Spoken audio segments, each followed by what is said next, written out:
This is the tale of a 6-year-old kid from Henryville, Indiana, who lived in 1895. He had to cook and take care of his siblings after his mother had to start working in a tomato cannery because his father had passed away.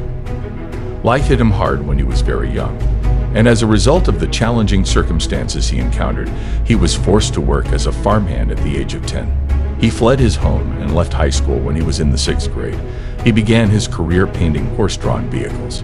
He lied about his age when he joined the U.S. Army at the age of 16. He began working as a railway laborer after being honorably discharged a year later and continued his legal studies at the neighboring university until getting into a fight ended his legal career. He was compelled to return to living with his mother and find work selling life insurance.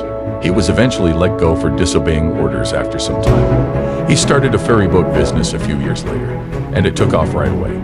Later, he attempted to capitalize on his ferryboat operation by starting a chemical light manufacturing firm, only to discover that another company was already supplying electric lamps that were far superior to his company's lamps. Despite all of his challenges, this man persisted. He relocated and started working as a salesperson for a tire firm, but once more he was let off when the business shut down its production facility.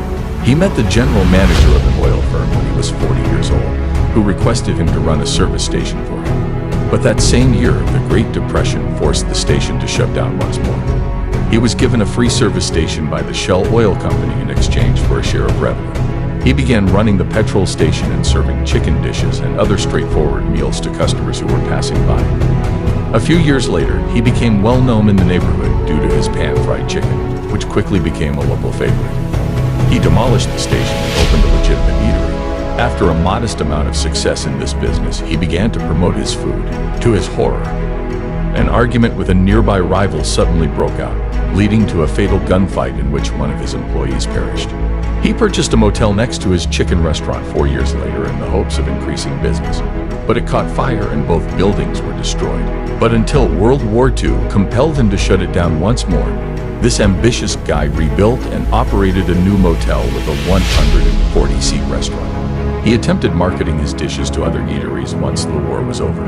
1,009 times his wrestling was turned down. When he eventually offered his top-secret recipe for Kentucky Fried Chicken to the owner of one of the biggest restaurants in the city in 1952, it was an instant smash.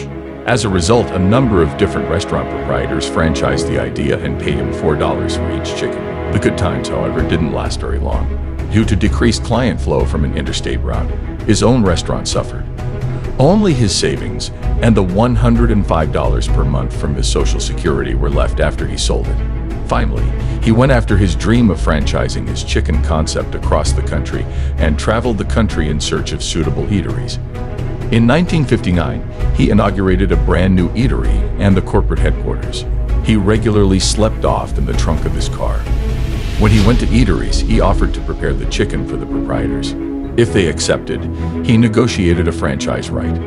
He was only started in 1965 when he was 75 years old. After experiencing years of oppositions, setbacks, and bad luck, Colonel Sanders' franchise strategy found great success. By the middle of the 1960s, KFC had opened locations in Canada, the UK, Mexico, and Jamaica, making it one of the first fast food franchises to go international. After being sold, the Colonel still served as the company's emblem. He made nearly 400,000 kilometers in a single year of travel, visiting KFC locations and enticing patrons from all over the world. Colonel Sanders passed away at 90 years old.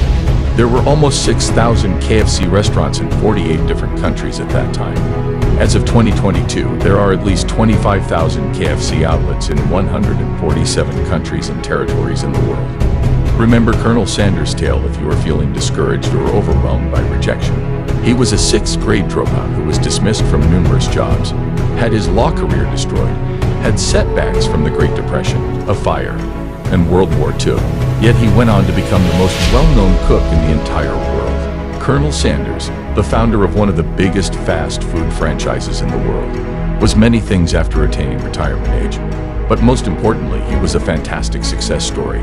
With the help of his tale, we can see that regardless of age, hard effort and determination may lead to achievement despite countless setbacks and rejections. Thank you for joining us on this Colonel Sanders life. We hope you were inspired by his story of perseverance and determination. Stay tuned for more empowering stories on the growth journey. Until next time, keep striving for greatness.